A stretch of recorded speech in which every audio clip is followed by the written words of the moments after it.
the Asiatic countries, including India, they have no historyless. In what sense he meant? I'm not holding the pride of Kiyori or other things. What Marx said is, the history of world is class study. Then why he said that, in what sense he means these Asiatic countries are having history? That's one question. And the other question is, now the means of production is changing. In that thing, like James and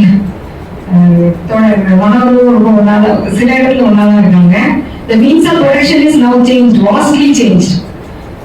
So it should, as you told, the caste is the caste in superstructure and basic structure. There is a lot of changes in basic structure. Then there should be a change in caste also. Whenever you are giving emphasis to caste, I am not saying that caste is withered away, but there is, just like that, there is a very various changes in the basic structure. So the caste system is also now changed, but it may be to Silicon Valley, but not as in the earliest one. But you are giving, if it is emphasizing the caste is now also the caste is existing and all. It is the same thing. Comrade Manohar also what he says is, உற்பத்தி உறவுகள்ல மாற்றம் வரல, ஆனா உற்பத்தி முறைகள் பெருசா மாறிடுச்சு, உற்பத்தி உறவுகள் பின்னாடி போயிடுச்சு அப்படின்னு அவர் வந்து அடிக்கடி அவர் சொல்லவும் சொல்றாரு. இந்த புத்தகத்தையும் எழுதியிருக்காரு. அது எப்படி அப்படின்றது ஒரு வேலை, அது இன்னைக்கு பெரிய நேரத்தில் எக்ஸ்பிளைன் பண்ண முடியுமா எனக்கு தெரியல. அது வந்து அப்புறம் வந்து தோழர் வந்து தமிழர்களால இந்த புத்தகத்தோட எசன்ஸா நான் என்ன பாக்குறேன்னா, தோழர் மனோகரத்தோட வந்து ஆசிய உற்பத்தி முறை மருத்துவருக்கு மிக முக்கிய காரணமா ஆசிய உற்பத்தி முறையை ஏற்றுக்கொண்ட புதிய இடர்கள். ஆமா, ஆசிய முதலாளித்துவ உற்பத்தி முறையை கொடுத்து அடுத்து வந்து சோசியலிச புரட்சிக்கான காலகட்டம் சொல்றாங்க.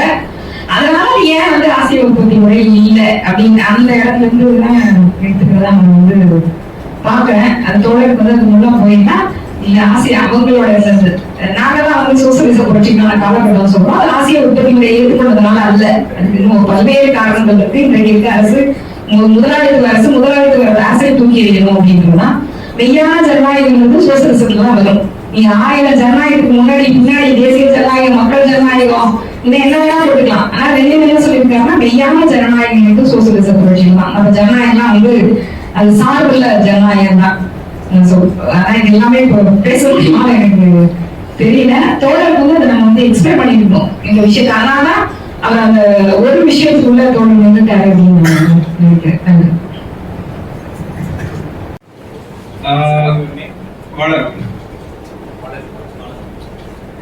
My question is this. I mean, how do you visualize the changes in caste and how that affects our present-day strategy? From your speech, I got an impression that you were saying something like caste is something like an unchanging entity. So,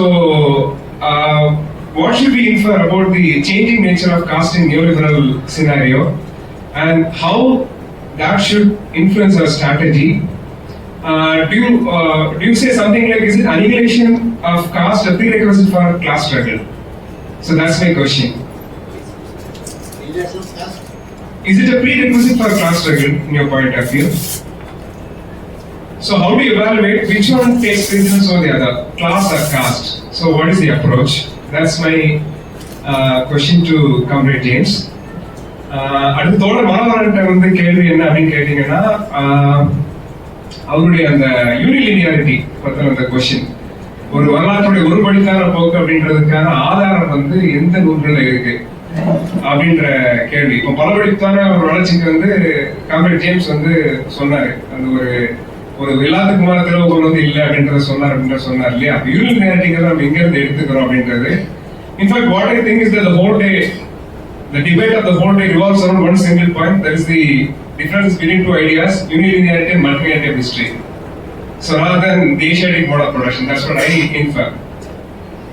So, and one more thing to Comrade James about the opinion of Ranadive about Ambedkar. There is one of the important thing to be reckoned with. Comrade Ranadive felt that Ambedkar did not like to link anti-imperialist struggle with the anti-caste struggle. So, in my point of view, that might be the reason why communists were not able to join hands with Ambedkar, rather than the decision of the committee. So, I would like to get some comment from Comrade. Yeah, thank you. I have some difference of opinion, and already Valan has that point. You have a stagnative view regarding the caste. That is my difference. Why? Because you are comparing the two periods of the thing when the landless Dalits and the oppression, and now the IIT and all the things, the opportunities have been refusing. Even now the UGC bring that bill also scrapped by the state, by the Supreme Court. But the changes may be, we have to understand in a different perspective, and what has the 75 years has taken bring the changes in the caste system and caste formations, and now the identity politics also a major threat to the communist movement and all the things. But we have, I have opinion that communists and most of the Marxist-Leninists have a view that if some caste outfits or the Ambedkarists are attacking, then we are surrendering that we have done nothing to the caste system, caste oppression and caste annihilation. So this is a blunder mistake. We have to self-critique and we have to correct ourselves, and I support the theory of AMP, ascetic mode of protection, and it will give the correct view, perspective view for the caste issues and the land issue, land twisting, all of the things. But on the other hand, how can we surrender all the things we have done anything for the 75 years? That is not a self-criticism. Self-criticism, self-evaluation means what we have done in some way and what we have missed in some way. So that has to be, we have to address. I earlier also in your paper and your comrades last talk, I think from comrade, that also we are totally saying that we have not done anything. The Ambedkarists are done, the Periyarists are done. So that has to be, you have to take a stand like that. And the next one is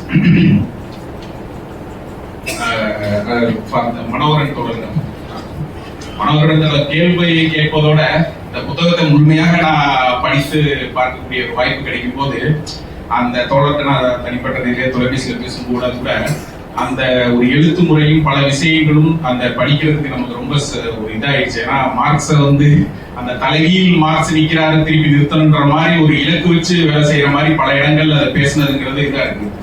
அப்ப மார்க்ஸோடைய பலகாலகட்டத்தை எழுத்துக்களை இப்ப தோழர் James சொல்லும் போது அவர் German ஐடியாலஜில இருந்து 1882 வரைக்கும் கிட்டத்தட்ட 40 ஆண்டுகளாக அதை பற்றி இந்தியாவை பற்றியும் ஆசிய உற்பத்தி முறை என்கிற அந்த விஷயத்தை பற்றியும் பல்வேறு காலங்களில் அவருடைய சிந்தனை என்பது வளர்ச்சி அடைந்திருக்கு. அதை அவர் டெவலப் பண்ணியிருக்கிறாரு, ஏங்கல்ஸும் சேர்ந்து தான் பண்ணியிருக்கிறாரு. அப்ப அதனுடைய முழு சாரத்திலிருந்து நாம் அந்த விஷயத்தை எடுத்து வைத்து நாம் அதிலிருந்து நம்முடைய இந்திய சமூகத்தை புரிந்து கொள்வதற்கும் இந்தியாவுடைய புரட்சியினுடைய தேவைக்கு அதை எப்படி பங்களிப்பு செலுத்துவது என்ற அந்த ஒரு நேர்மறை பரிசீலனை, நேர்முறை அணுகுமுறை இல்லாமல் அதை சிலர் அந்த ஆசிய உற்பத்தி முறைங்கிற விஷயத்தை வைத்து சில புதிய இடத்துகள் இல்ல பல திருப்புவாரிகள் அதை தவறான திசைகளில் எடுத்துட்டு போயிட்டாங்கன்றதுக்காகவே நாம் அதை நிராகரிக்கணும், அதை எப்படியாவது அது தவறுன்றதை நிரூபிக்கணும்ன்ற மாதிரி ஒரு முனைப்போடு அது எழுதப்பட்ட ஒரு முறையா தான் இருக்கு.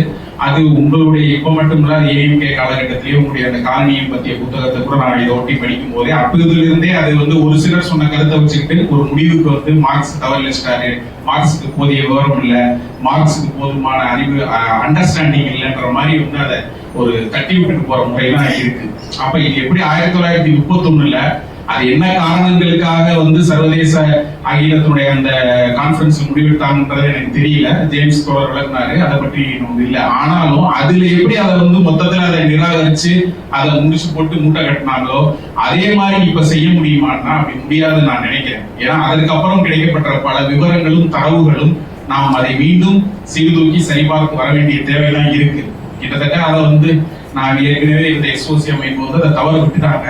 1982லேயே அரசியல் கோட்பாட்டு ஆவணங்கள்ல இந்திய சமுதாய பொருளாதார படிவத்துல 2 வகையிலும் இந்தியாவை நிலப்பிரபுத்துவமாகவும் பார்த்து இந்தியாவை ஆசிய உற்பத்தி சமூகமாகவும் பார்த்து எழுதப்பட்ட அந்த ஆவணம் என்பது 2018-19 திருத்தி எழுதப்பட வேண்டும் என்று அதற்காக ஆய்வுக்குழுலாம் போட்டு வேலை செஞ்சாலும் அதை செழுமையா முடிக்காம இன்னைக்கு 3-4 குழுக்களாக போன ஒரு நிலைமையில் தான் அது போயிடுச்சு. அப்போ ஒரு பக்கம் அந்த வரலாற்று ரீதியான ஆய்வு பணியை நடத்தி செய்வதில் ஒரு மார்க்சியல் லெனினிய குழு தவறு பண்ணால், இன்னொரு மார்க்சியல் லெனினிய குழு அதை வேறு வகையில் எடுத்துக்கொண்டு இப்போது இந்த மாதிரி நிலைப்பாடுகளையே குழப்பங்களாகத்தான் நீங்கள் முன்வைக்கிற மாதிரி எனக்கு தெரியுது. அதை தோழர்கள் சமரநணி தோழர்கள் பரிசீலிக்கணும். ஏன்னா நீங்க 2 வருடத்துக்கு முன்னாடி போட்ட புத்தகத்தில் இருந்து கூட இப்ப நீங்க பேசுற நிலைப்பாடுகளே மாறி இருக்கு. குறிப்பா திராவிடத்தை இயக்கத்தை பற்றிய திராவிட நிலப்பரப்புன்றதான் நீங்க தோழர்கள் நீங்க பேசுறீங்க, தமிழ் பெருமிதத்தை பேசுகின்றீங்க, மன்னர்கள் சோழ மன்னர்கள் போன்ற விஷயங்கள் எல்லாம் வேற மாதிரி நாம அதாவது அதை கவுண்டரா பேசுறோன்ற மாதிரியே அதை நாம பேசுறதெல்லாம் ஒரு தீவிரமான பரிசீலனைக்கு நீங்க உட்படுத்தணும். ஏன்னா சாதி என்பதே ஒரு ஆக்டிவ் ரோல் பிளே பண்ணதான் நீங்க முன் வச்சீங்க. அது எந்த காலகட்டத்திலும் என்னுடைய கருத்து சாதி என்பது ஒடுக்கப்பட்டவர்களுடைய அதை அந்த தன்மையா தான் ஒரு அப்ரசனா தான் இருந்திருக்கே தவிர அது பெரிய முற்போக்கான பாத்திரம் வகிச்சு ஒரு சிற்றரசுகளை பேரரசுகளாக உருவாக்கியது என்பதெல்லாம் அந்த மாதிரியான தவறான கருதுகோள். அதை தாங்கள் மாற்றிக்கொள்ளணுங்கிறது என்னுடைய வேண்டுகோள். அதே மாதிரி ஆசிய இந்த புத்தகமும் இந்த விவாதமும் ஒரு புதிய திறப்பை உருவாக்கி இருக்கு. அதுக்கு தோழர் மனோகரன் மற்றும் பாட்டாளி வர்க்க சமரநணி தோழர்களுக்கு நன்றி. ஏன்னா எனக்கே இந்த கேள்விகள் இருந்தது. நான் எஸ்ஓசியில் இருக்கும்போதே இந்த நிலைப்பாடுகளை பத்தி ஆய்வு செய்யணும்னு வரும்போதே 2 வயசு படிக்கிறோம். ஆனா ஒரு தெளிவான புரிதல்லாம் ஏற்படுத்தல, அங்கங்கே பிச்சு தான் படிக்கிறோம். ஆனா இப்ப நீங்க ஒரு தொகுத்து ஒரு விஷயத்தை வைக்கிறீங்க. அப்ப இதுக்கு எதிரான ஒரு விவாதங்கள் இப்ப ஜேம்ஸ் தோழரால் முன்வைக்கப்பட்டிருக்கு. அவங்க இதுல இன்ஸ்பயர் ஆகி நாங்க இதை பார்ட்டியில ஒரு டாக்குமெண்டா வைக்கிறோம்னு சொல்லியிருக்காங்க. நிச்சயமா இப்ப எஸ்ஓசியில கூட புரட்சி மக்களின் பிரிவினர் விரைவில் ஆசிய உற்பத்தி பாணியை பற்றி 2018 எழுதுனதை இப்ப தீவிரமா அதை மறுபரிசீலனை பண்ணியிருக்கிறதா கேள்விப்பட்டேன். அவங்க விரைவில் வெளியிட இருக்கிறதா சொல்லி இருக்கிறாங்க. சோ நிச்சயமாக தமிழகத்தில் மார்க்சிய லெனினிய குழுக்கள் மத்தியில் மீண்டும் ஆசிய உற்பத்தி முறையை பற்றியும் அதில் மார்க்ஸ் என்ன வகையில் முன்வைத்தார், அதை நாம் இந்திய சமூகத்திற்கு எப்படி பொருத்தி பார்ப்பது என்பதற்கு மீண்டும் ஒரு விவாதகரம் கண்டிப்பா வரப்போகுது. அதுக்கு இந்த கூட்டம் தயாராக மறுக்கப்படும். அதே சமயம் இதிலிருந்து முழுக்க சாதியத்தை ஆதரிப்பது, சாதியத்தை எதிர்ப்பை மட்டும்தான் முதன்மையான பிரச்சனையாக பார்ப்பது, இல்லைன்னா இனம் மொழி கலாச்சாரம்ன்ற வகையில திராவிட இயக்க சிந்தனை பெரியாரிய சிந்தனை பின்னாடி ஓடுவது என்ற ஒரு வகையில போகின்ற இந்த சித்தாந்த விலகல் போக்குகளில் இருந்தும் நாம் நம்மளை பாதுகாத்துக் கொள்ள வேண்டியிருக்கு. அதுக்குமே கார்ல் மார்க்ஸும் ஏங்கல்ஸில் இருந்து லெனினிடம் இருந்துதான் நாம் கற்றுக்கொண்டு வளர வேண்டியிருக்கிறது. அதை நிச்சயமாக நாம் செய்வோம். அதில் எந்த வகையிலும் நமக்குள்ள ஒரு பிளவுகளோ சிந்தனை போகளோ போகாது. இன்னும் இதை நிதானமாக நீங்கள் மீண்டும் பரிசீலனை செய்யுங்கள். நீங்கள் அதில் இருக்கக்கூடிய இன்னைக்கு தோழர் வச்சிருக்கிற கேள்வி, இன்னும் பல்வேறு நபர்கள் வருகின்ற கேள்விகள் எல்லாம் விவாதத்துக்கு உட்படுத்துங்கள். நாம் சரியான வகையில் இதை குறித்து ஒரு நிலைப்பாடு எடுப்போம். மற்றபடி ஒவ்வொரு பிரச்சனையா நான் அதுல விவாதிக்கிறதுக்கு தயாரா இல்லை. ஏன்னா அதுக்கான சூழலும் நேரமும் இல்லை. அதை நம்ம தனிப்பட்ட ரீதியா தோழர்களோடு நாம் விவாதிக்கலாம். நன்றி. Sir, Congress have told like communists have made a mistake, not Ambedkar. Ambedkar have told about there is no individual liberty in communism, and then the communism will not accept the private property abolition. The Ambedkar not accept the private property abolition actually. And then what's your opinion on that? The individual liberty will lead to the free will capitalism. That Ambedkar, he stands on that, individual liberty. That individual liberty leads to the free will capitalism. How the communists have made a mistake? The second question.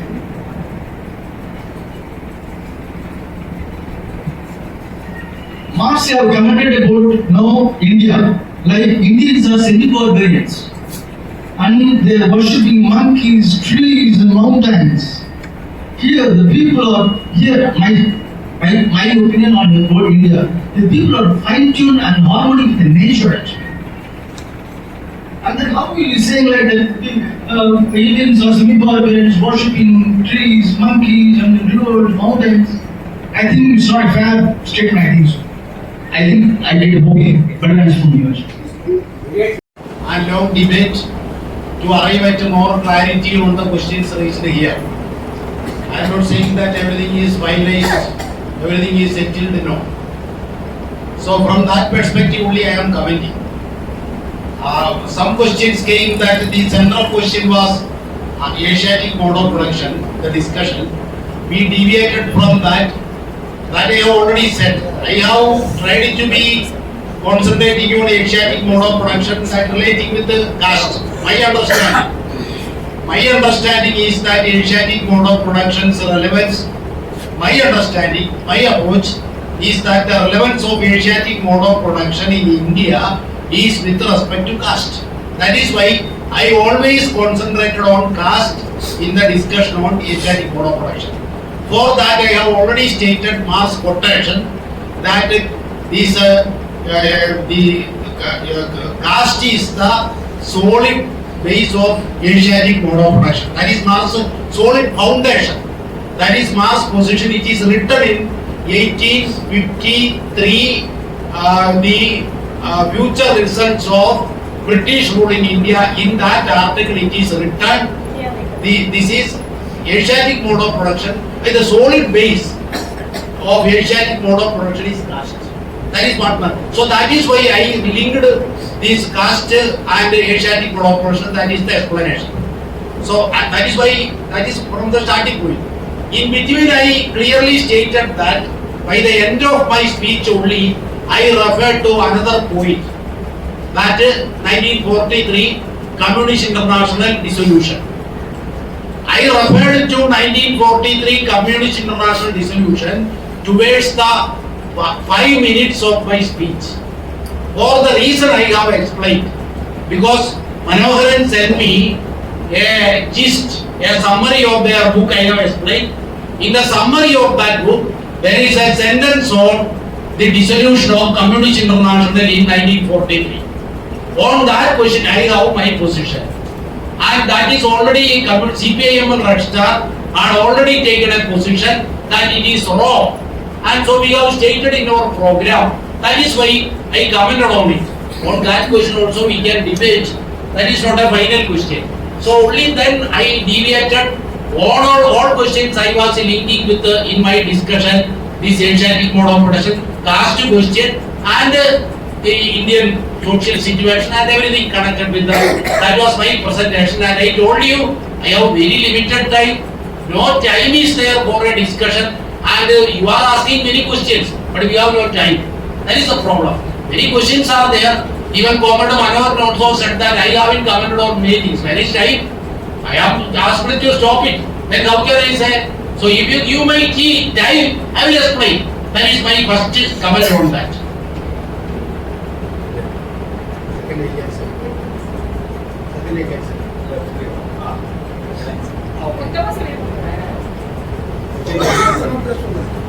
Second question regarding, again I am saying this what is called 1931. I will come to other questions. 1931, this discussion on Asiatic mode of production was abandoned, not only with respect to caste, no doubt. India is only one country. Caste is only in India. Caste is not an international question. I have no doubt, you also, we have no doubt on that question. But that decision on Asia, this Leningrad discussion, Communist International was also connected. Communist International was also linked with this discussion, that is concrete evidence, and it is related to Communist International covenant discussion on Asiatic mode of production up to 1928. That was also there. But as Commander Manoharan said, nationality question, many questions were there. But for India, this Asiatic mode of production was the most important thing related to caste. That is what I said. So that did immense damage to us. That is my point. Regarding the other question, Telangana struggle, Comrade said. Telangana struggle was land to the Dalits. But now after the Telangana struggle, land is now with the Kammas and the Reddys. No land with the Dalits there. Can you see? Can you go to Telangana? No Dalits has any land in Telangana. Because I am frequently visiting Telangana and AP. 3,500 villages were liberated. 3,500 villages, not acres, villages were liberated during the Telangana struggle by communists. But what has happened? Land went to the Kammas and the Reddys. That is, they are now the land holders. Dalits have no land. EMS Kapuri Padu, Kerala. first CPM ministry, they brought about a land reform. You know that the first land reform by a communist government in 1957. The slogan was land to the tiller. Some comrades asked why we are not raising land to the tiller. But land went to the Christians. Land went to the Christians, Nayars and the intermediate caste. No land to the Dalits. You examine. Even though the communist ministry came to power, when the land distribution was done, land was went to sharecroppers, tenants. Dalits were not sharecroppers, not tenants. They are only workers. So they are not entitled to land. They were driven to the peripheries of society. There what is called 1 lakh colonies. Kerala has 1 lakh colonies. In these 1 lakh colonies, most of the Dalits, many 1 lakh colonies are there. Many Dalits, landless people are crowded there. That is the Kerala situation. Because caste, unless you take caste into consideration in land distribution, when you say land to the tiller, that land to the tiller you should always be taking the caste question into consideration. Without taking caste into consideration, as a mere class question, the question of land to the tiller will not reach Dalits. That is a problem in India. That question the communists failed. That is what I said. But regarding the communist sacrifice, regarding the communist these hardships, martyrdom, I am having very great respect. I am also a communist party leader. How can I disgrace? How can I condemn the sacrifice made by communists? I am upholding the sacrifice. I am upholding the great struggles done by communist movement in India. I am also part of you. No doubt on that. But the question we are discussing is ideological question. That is the point. When you discuss about ideology, why you are taking martyrdom question, sacrifice question? Now that is not the question. Here we are discussing the ideological question. On the ideological question, many comrades said communists have fought against caste oppression. True, communists have fought against caste oppression, but communists have not fought against caste. Comrades, please understand. Caste oppression, caste is two different things. Caste is a system. Oppression comes from the system. It is a manifestation. It is an expression. So you are only attacking whenever caste oppression is there. You are coming, but you are not against a caste system. Can you follow me? That is the point I said. Communists, after some time, they didn't target at the caste system, but they were in Tamil Nadu and in other places in India. Only the communists are in the forefront. When Dalits are attacked, no doubt, they will be there. I agree. But what about their approach to the caste question? What about their approach to 12 lakh acres of Panchami land in Tamil Nadu? That is my question. 12 lakh acres of Panchami land, which was only the right of the Dalits. You please ask yourself, where that land went? Whether any Dalits have the land? Whether the Dalits have any land? Discuss about this. Where this land went? All this land is with the intermediate caste, with the bureaucrats, and with the police officers, with the IAS officers. Dalits have no land. But the Britishers, I am not saying that Britishers are the savior of caste. I am sorry, savior of the Dalits. I will not say. Britishers are colonial people. They are imperialists. Now, that is another question. But the British people, the British government gave Dalits 12 lakh acres of land which is called Panchami land. Now, where this land went? No record, nothing. All this land is occupied by the elite caste or the intermediate caste or the bureaucrats. So this is the question that we have to self-critically discuss. That is what I said. Therefore, I am not saying that the communists are not against caste oppression. Yes, but don't mix caste oppression with the caste. One is the reflection, manifestation, system. The other is the base with the system. So you have to attack the system itself. Now another question. Some comrades said, Ambedkar was not interrelated in what is called relating anti-imperialist struggle with the caste question. Comrades, this is a Marxist approach. I told you from the very beginning, Ambedkar is not a Marxist. Ambedkar has no grand theory. Whenever I said about Dr. Ambedkar, I clearly stated why. I don't know whether Suresh has translated. I have clearly stated. Don't consider Ambedkar as a Marxist. We are Marxists have a grand theory. Ambedkar do not have a grand theory.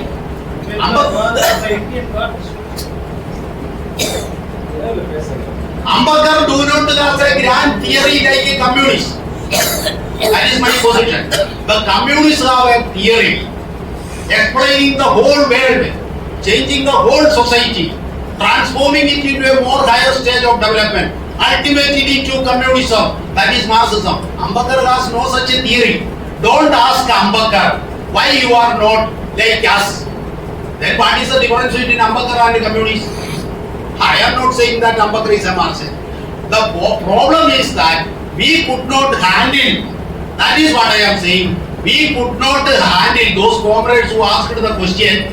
We could not handle. We are a Marxist, having a grand theory, know everything, know what is oppression, what is the difference between the oppressed people and the workers. Workers are the communists. Oppressed people are not communists always. There may be other people, other sections. So for them, don't drag Ambedkar that Ambedkar is not thinking like a communist. On that question, I tell you an example. What is, some people said about the land question. Ambedkar never said about the land question. You have said Ambedkar was the person who always stood for land nationalization. You know what said Ambedkar? Have you read? Ambedkar always raised the demand for land nationalization because land should be belonging to the state. It should be a common property instead of the upper caste. That is Ambedkar's demand. Generally it is okay. Ambedkar cannot think like a Marxist. That is when we say, as comrade said, land to the tiller, because we are in the not socialist stage, we are in the people's democratic stage. That is why land to the tiller. Even the socialist stage, it is abolition of private property. Why we give land to the tiller? Because we are against the private property. But in the people's democratic stage, private property is there, land is there, peasants are there, they have their right. Similarly, Dalits need land. That is why we say all these are very interrelated, complex questions. So we need time to explain all these things. Don't misunderstand that we are ignorant of all these things. We know all these things, their interrelation. But the question is that we have to discuss all these questions in a detailed, in a proper perspective. Now, because of I will be some comrades said capital. Actual question. Today we are not seeing because caste is but capital. That is the some questions came. The important question is capital. Why not? That is why we are communists. Our party program, CPM and Red Star party program, the principal contradiction is not caste. Principal contradiction is imperialism. Our party program, the primary principal contradiction is the contradiction between imperialism and Indian people. That is written there. Internationally, our party program in India, it is people and imperialism. Internationally, it is imperialism on the one hand, oppressed peoples and nations on the other. That is our principal contradiction. No doubt on this question. We are discussing only on caste question. That is what we are discussing. On that question, comrade Shelby and some other comrades asked that caste is whether a static thing. It is changing. A very social phenomenon. That is my basic understanding. Every social phenomenon is constantly changing. Even we are changing. When we are sitting here, within seconds our body metabolism is taking place. We are a different person than 1 minute ago. Everything is changing. So that change is a basic law of not only history, not only society, not of human beings, social life, every universe. Universe is also changing within seconds. You know everything. Modern theory. Therefore, change is there. Even caste system is also changing. But the question, how this change is there? When, according to our understanding, as a result of superimposed changes, many democratic, many interventions were there. What happened? The intermediate caste went upstairs, but all the oppressions were on the Dalits. The Dalits are denied Rohit Bevila, that what is the name of that girl who committed suicide in IIT in Mumbai. That is going on. Oppression on the Dalits, as far as land question is for the Dalits and such other things, Dalits are still pushed through the marginals of the society. But still, there are changes. Of course, change will be there. Shall we wait for changes coming slowly? We are communists, we should intervene. We have to implement as early as possible this change. Changes are there. That is why caste is migrating to many places. And caste has many improvements are there for many intermediate caste because of this. For example, Tamil Nadu, Bihar, Uttar Pradesh, many parts of India, intermediate caste have gained. In LP, in Telangana, but the lower caste have, the Dalits have all the more oppressed because all the burden are on them. These questions we have to understand, but at the same time, some democratic rights will be there, society is advancing, our understanding is increasing. So relatively, Dalits are still oppressed, that is the point. Relatively, not in the absolute sense. That is our understanding. But still, caste is there. Caste cannot be withered away mere by what is called changing our some law changing or some communists coming to power for abolishing caste, for annihilating caste. Appropriate intervention and appropriate ideological political positions are needed that communists lacked, and for that communists should take the initiative. That is my perspective. Only that I said. I am not saying that communists are bad people. No, I am also a communist. How can I say? Then comrades, I am concluding. I am sorry. This billionaires, some question came, billionaires. Okay. Billionaires are there now. Modi is the ruling. Modani. We are using Modani. But his Indian crony capitalism is today known as Modani. The merger between the most corrupt crony capitalist Adani and Modi. But you see, all these are managed by the Brahminical RSS. RSS is leading. Ideological basis of RSS is Brahminical Sanatan. So that is fascism. So in India, these corporate capital and fascism are interrelated. So when we discuss these questions, you cannot take one aspect, one category, separately discuss. No, all are integrated. You have to discuss these questions integrally, and many castes, Jains, and Beriya, Brahmin, Kshatriya, many castes have gone up, no doubt. Brahmins are a very minority. Brahmins alone cannot rule India. Nagpur Brahmins, RSS leaders are not Brahmins. But Brahmins alone cannot lead India. They need the involvement of their other castes. They will involve. So many people will, many millionaires will come up. No problem. That is not contradicting our understanding, our ideology, our theory. That is not a contradiction. It is there. We are not targeting a Brahmin. Please understand. We are not against Brahmins. We are against Brahminism. We are against the system, not against a person who is born in Brahmin caste. Whether you can kill him because he is a Brahmin, it is not his fault. The system is the fault. That is our position. Okay. Then moment I will be again sorry. So on Marx's question, Asia has no history, Marx said. It is not in that sense. When Marx said a statement, we must understand every society has history.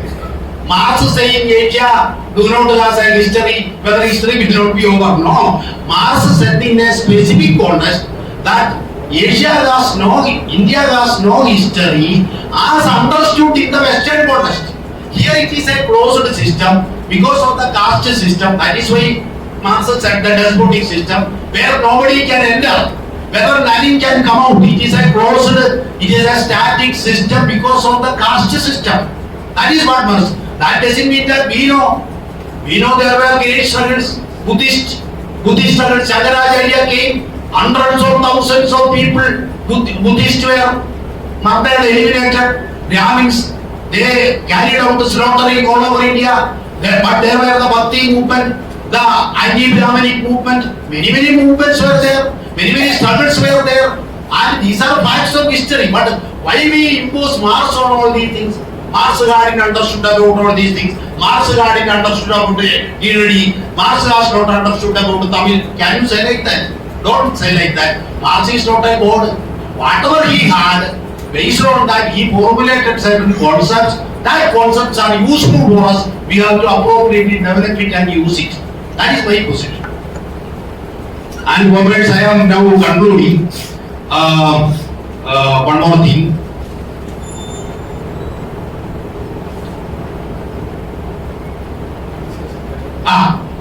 Okay. I am not explaining much. I have generally stated. The point is that I once again I extend my thanks to comrades for inviting me, because I got an opportunity to express our opinion. Differences are there. Debate should be there. We have different persuasions. It cannot be changed. But my position is that today we are in the fascist contest. Fascism, we know, is a situation where, what is why I said about Stalin, I have many criticism of Stalin. But we are, our party. But we are upholding Stalin. Why? Stalin led the international communist movement. Stalin led the anti-fascist movement. But one mistake happened. Communist international was dissolved. That is the mistake. But what is our position? In the fight against fascism, we have to unite with all broadest sections who are against fascism. Because that is why in the fight against fascism, if you have to involve Stalin, DMK, don't worry. In the fight against fascism, RSS fascism, if Stalin is doing a good thing, you have to support it. Stalin is neoliberal. Stalin is implementing neoliberal policies, no doubt. But Stalin is taking an anti-fascist position. The Tamil Nadu Chief Minister. We have to support it. But that is tactical. Not surrendering our fight against corporatism and neoliberalism or imperialism. That is there. Fundamental class questions we have our position. But on the fight against, after defeating fascism, class struggle will be there. We have to continue class struggle. Fascism is a special case. That is the history. It is a very extreme terrorist case. There you have to unite with all forces. Communists are a minor force. Communists alone cannot do that. Communist ideological principle position has no relevance unless you are uniting with all anti-fascist, even non-fascist forces. This is my position on that question. Some comrades said that we have no position. We have already published a position on RSS fascism. Already published, thousands of copies we have published and distributed all over India. It is there. Our position is there, and it is available in the internet. In the website it is there. We have our position. We have already taken a fair position on these things. Details are explained. Thank you once again for listening me patiently. If I have created any troubles for you, if I have disturbed your sentiments, emotions, please excuse me. We are comrades, we are friends, we have to move together again. Thank you all.